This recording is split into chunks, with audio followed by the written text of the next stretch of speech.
Bonjour à tous. Donc, bienvenue sur ce tuto sur comment accélérer votre digitalisation avec une start-up.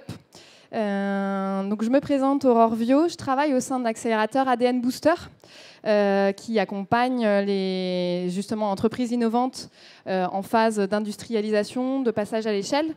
Et dans le cadre de notre parcours d'accompagnement, le sujet, bien évidemment, de travailler avec des clients PME, ETI, donc qui ont des tailles conséquentes par rapport aux startups, est abordé et fait l'objet de travail collectif entre nos partenaires et nos startups. Et aujourd'hui, on avait envie de vous en parler justement avec Serge à ma droite et Antoine à ma gauche, puisqu'ils ont décidé de m'entourer, pour justement vous donner un petit peu les règles d'or, les pièges à éviter quand vous avez envie de vous lancer dans cette aventure. Donc Serge, je te laisse te présenter. Non, c'était moi. Antoine, voilà, fallait que je me loupe dès le début. Sinon, c'est compliqué. Bonjour à tous, Antoine, CTO de Boost My Mail. Boost My Mail, c'est une start-up qui a 2 ans, composée de 5 personnes aujourd'hui. Et nous proposons une plateforme web à destination des équipes marketing communication qui leur permet de reprendre la main sur les signatures mail des collaborateurs de l'entreprise. On a focusé sur 3 axes. Le premier, c'est harmoniser les signatures en entreprise, s'assurer que chacun, dans ses mails du quotidien, ait la bonne image de marque, votre charte graphique. Le second axe, c'est de s'assurer que chaque mail qui sort de l'entreprise contient une bannière de communication, puisqu'on considère que l'email du quotidien est un canal de communication qu'il faut revaloriser. Et pour ça, on vous outille et on vous permet de cibler qui communique sur quoi, quand. Et le dernier axe, c'est les statistiques, pouvoir mesurer la performance des bannières.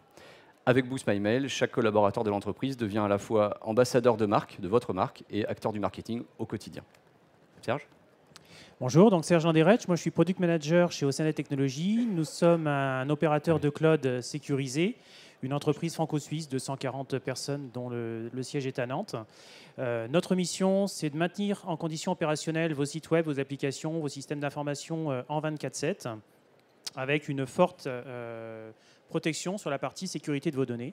On prend en charge donc l'accompagnement de nos clients depuis le design, l'architecture, jusqu'à la réversibilité et la restitution des données lorsque vous nous quittez, avec un équilibre toujours maintenu sur sécurité et performance. Ok, donc vous l'aurez compris, un profil plutôt PME, un profil plutôt start-up qui vont vous permettre justement de vous projeter selon votre cas de figure dans cette collaboration qu'on peut amener quand on se transforme entre start-up et PME ETI. Donc on peut se dire de prime abord qu'effectivement ce sont plutôt des mondes à part. Parce qu'on parle souvent d'écart de génération, de formations différentes, de cultures d'entreprise différentes. En particulier sur les innovations digitales, on n'a pas la même forcément approche en termes de conduite du changement, en termes de circuit de décision. Moi, je vais vous donner quelques exemples qui sont remontés justement dans le cadre du travail qu'on fait dans l'accompagnement. Du côté start-up, on va être vraiment très focus à apporter une solution clé en main. On va être dans un mode de fonctionnement en test and learn. On va être dans un mode aussi, on dit très agile, capacité de rebond très rapide, avec des temps de décision quasi instantanés, parce qu'on n'est pas très nombreux. En même temps, c'est ça l'intérêt. Et pour la petite anecdote, on a une tendance à réfléchir en date de mort et pas forcément en termes de pérennité comme peut le faire une PME. À l'inverse, la PME, elle va être plutôt dans une analyse fine de ses besoins globales, des questions qui vont se poser systématiquement entre est-ce qu'effectivement j'externalise et je regarde un petit peu ce qui se passe ou est-ce que j'essaye de le faire finalement en interne, avec des cercles de décision bien évidemment plus longs. Pourquoi ? Parce qu'il y a plein de parties prenantes entre les métiers, les achats et puis les DG tout simplement. Et puis, une nécessité de mettre en place une conduite du changement, des process dans la mise en œuvre, etc., nécessitant finalement pas une solution uniquement clé en main, mais un petit peu de services associés et d'accompagnement.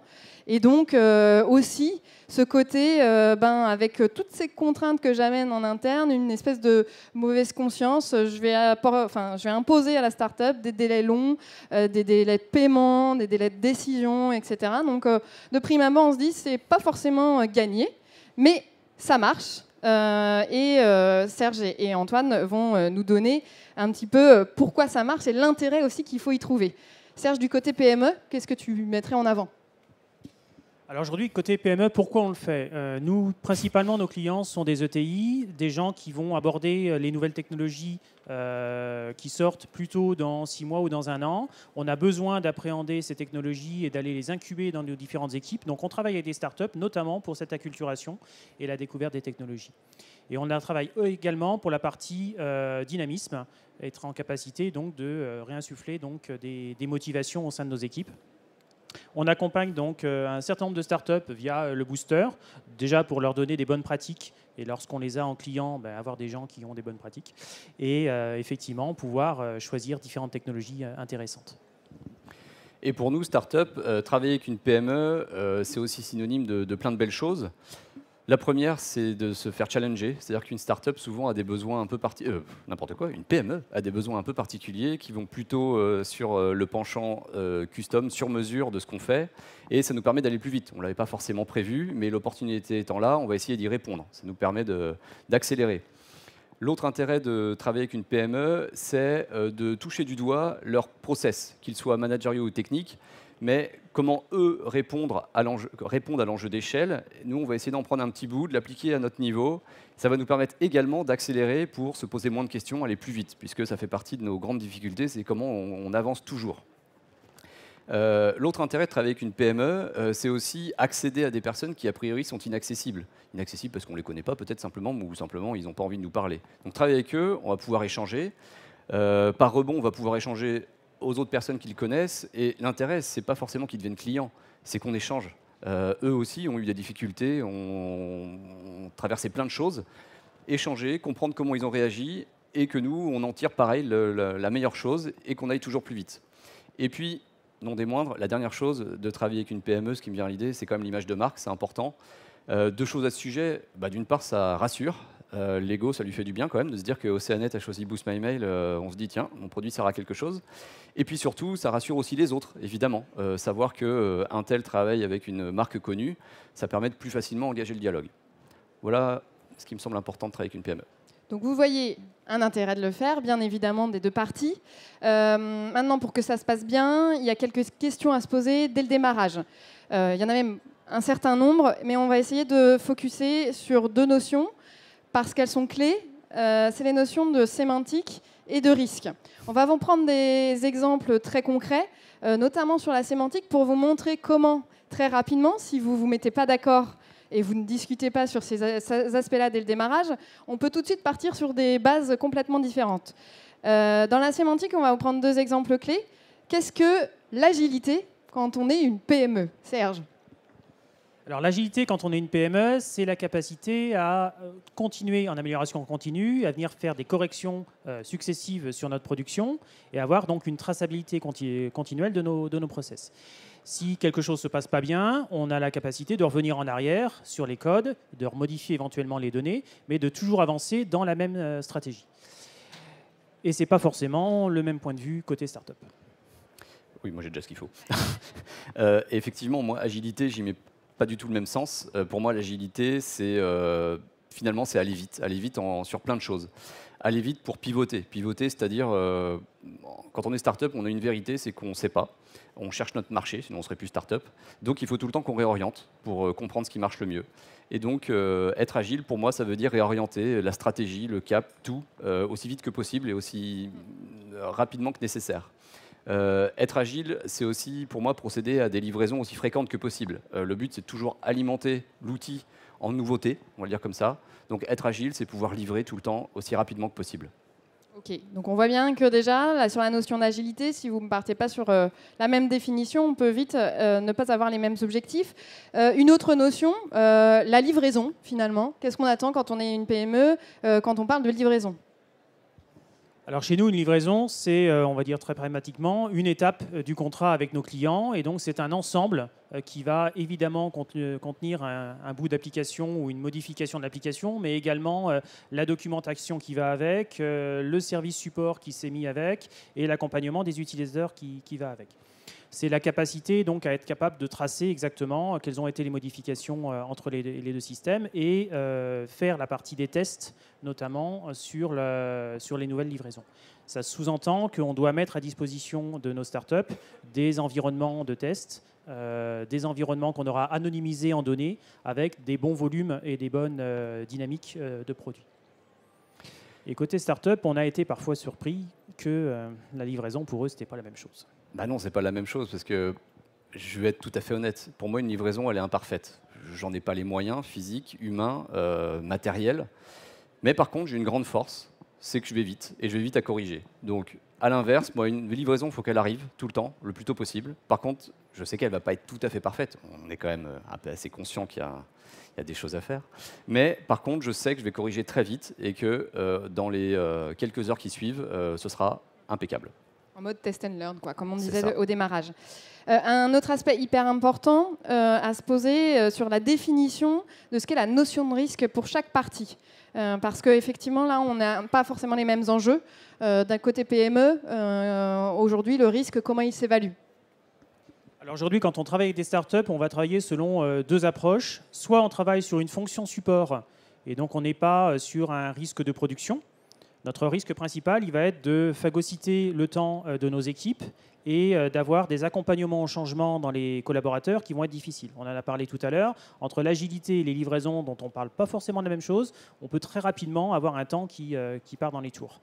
Et côté, par contre, production, on va être malheureusement beaucoup plus exigeant, puisqu'on a nos propres clients derrière. Donc pour nous, le risque, c'est de se retrouver avec des livraisons qui n'ont pas été testées, des fonctions support, notamment en 24/7, qui ne sont pas forcément présentes avec certaines startups. Et surtout, si la startup disparaît, une alternative possible. Et donc, ça devient un peu plus difficile sur la partie production de bosser avec une startup. C'est beaucoup plus facile à mettre en œuvre sur les fonctions support pour une société comme la nôtre. Moi, mon risque principal de travailler avec une PME, il y en a deux. Mon risque principal, il y en a deux. C'est étonnant, ça. Mes risques, ce sont, premièrement, de produire une fonctionnalité plutôt sur mesure. J'ai répondu à quelque chose qui me tombait dessus, mais que je ne puisse pas la réutiliser ailleurs.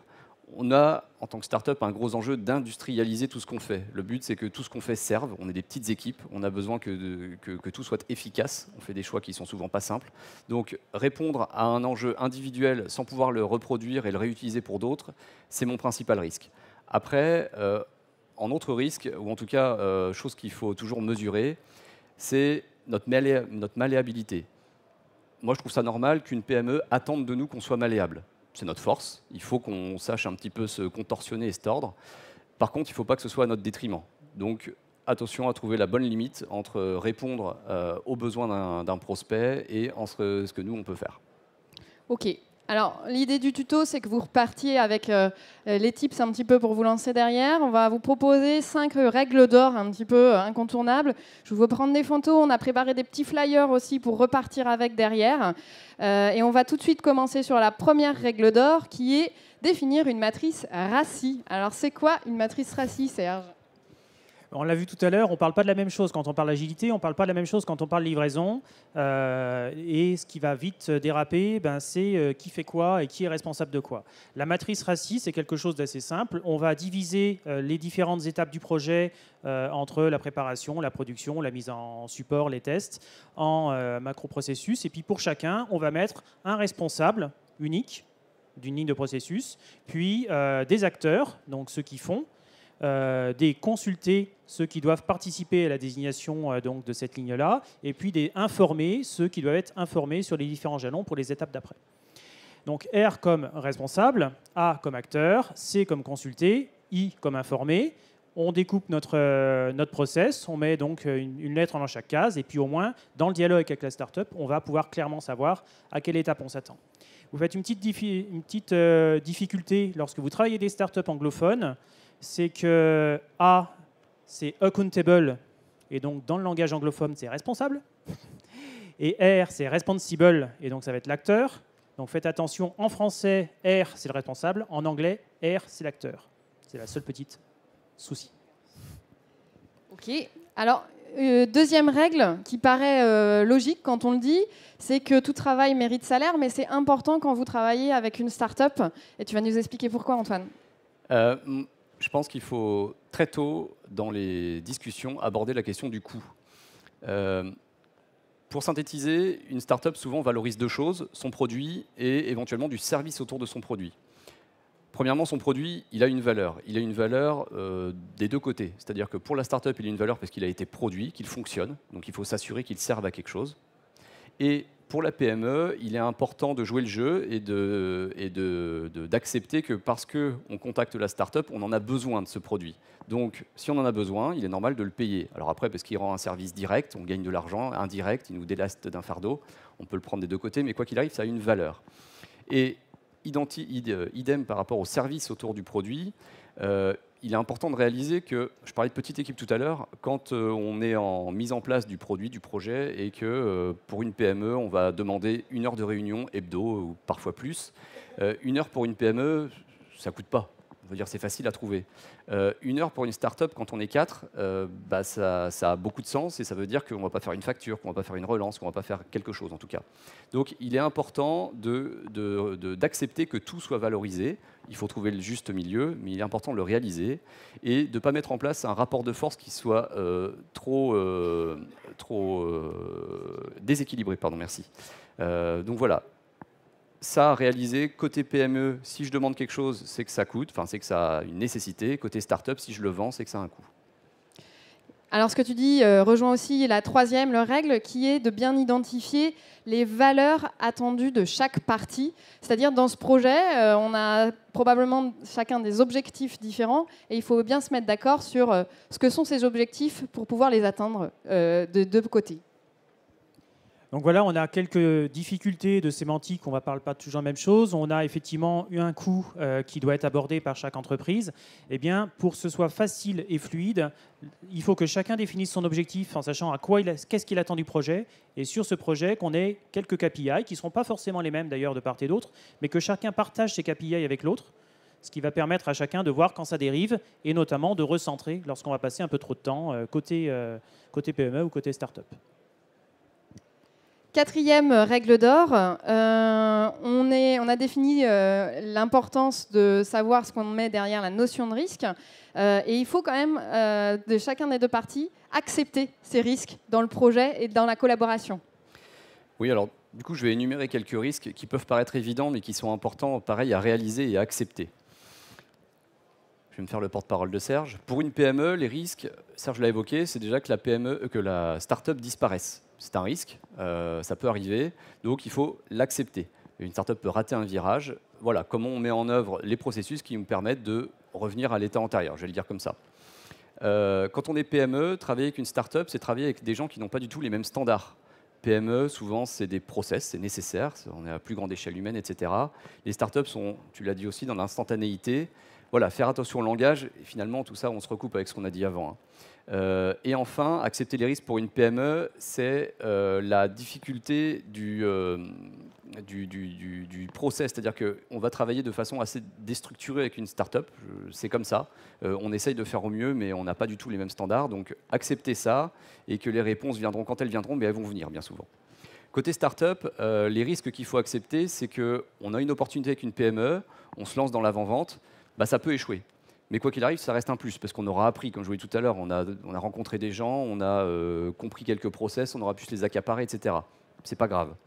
Il faut aussi accepter, quand on est start-up, donc en lancement, donc en élaboration de produit, que le produit est encore pas tout à fait à la hauteur. Une PME peut avoir une demande qu'on ne peut pas réaliser. C'est pas grave, il faut continuer d'avancer. Et dernière chose, quand on est start-up envers une PME, il faut accepter qu'on n'a pas du tout la même notion du temps. Quand moi je dis je réponds vite, je vais répondre dans les 10 minutes. Quand Serge me dit je réponds vite, il va répondre dans les 3 jours. Parce que ce n'est pas du tout les mêmes choses. Il faut simplement l'accepter et savoir que ça marche comme ça. Dernière règle, et vous l'aurez compris, et c'était un petit peu la balance que je faisais entre les deux, c'est-à-dire qu'il y a une notion de bon équilibre à trouver finalement dans ce duo. Et pour ça, cet équilibre, en fait, vous allez le construire dès le démarrage, en mettant autour de la table l'ensemble des parties prenantes. Ça, c'est hyper important. Du côté de votre entreprise, PME, n'hésitez pas à mettre autour de la table les décisionnaires, ceux qui vont être dans la mise en œuvre, les prescripteurs, les métiers, ceux qui vont être concernés. C'est vraiment important que tout le monde se sente impliqué dès le démarrage et connaisse bien les contours du projet dès le démarrage. Que ce dialogue il s'instaure dès le début très constructif, avec maximiser le plus possible l'anticipation de tout ce qui pourrait arriver, puisqu'on a vu qu'il y a des notions de risque, il y a des notions de dialogue, de définition de plein de choses, donc c'est important. Et puis, essayez aussi de cadrer ces temps de dialogue, parce qu'on n'est pas là pour faire de la réunionnite. On a vu, le temps n'est pas le même périmètre pour les uns et les autres. Ça coûte aussi à chacun d'entre eux. Donc, il faut aussi se donner du temps, mais essayer de le cadrer un maximum. Donc voilà, on a essayé de vous donner ces 5 règles d'or que vous retrouvez. On va vous distribuer le petit flyer. Merci beaucoup. Merci.